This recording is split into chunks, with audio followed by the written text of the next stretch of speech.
If you're brand new to watercolors, everything can feel a little intimidating because there's so many things you need to learn. So let's take a look at mixing colors and a little bit about the palettes or the tubes. If you bought a dry pan palette, it's going to come in something like this tin or a plastic box. Little tins like this often have this little ring on the back, and the little ring is actually to hold it because if you wanted to paint out in the wild, easy access and you're not going to drop it. This koi palette comes in a plastic box and it has this little insert where you can actually mix up colors. And this is meant to be used on the go too. So you could put your paper here, you can also put your mixing wells off to the side, and you still have access to your paint. In addition, there are sponges here for you to dry your brush off. Most tin palettes are going to look something like this. They're going to have these wells on this side. They're a little bit deeper so you can hold more color, and smaller ones so that you can mix up other colors kind of on this flatter area. To mix a color using dried pans, you're going to want to do a couple things. First, wet your paints. This is going to give you more access to the color. Second is roughly estimate about how much paint you want to mix up. That knowledge will come with time. But in order to mix up the color, we need to start with some water because water is our base. I put about 2 sprays here. This is enough paint to probably cover a 4x4 square.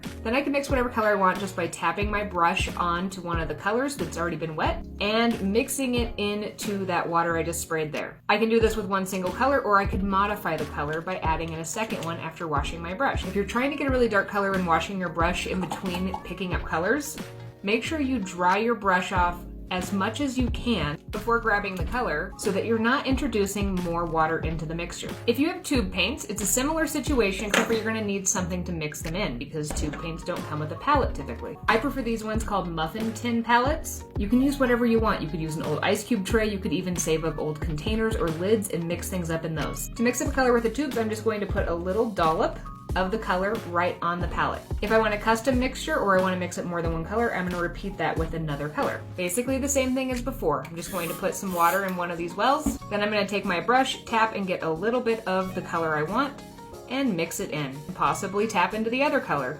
Mix it in. One additional tip is when you are mixing, you really need to spread the bristles and really mix it together. Otherwise, the pigment can get trapped and then it'll streak across the page instead of being a nice even color.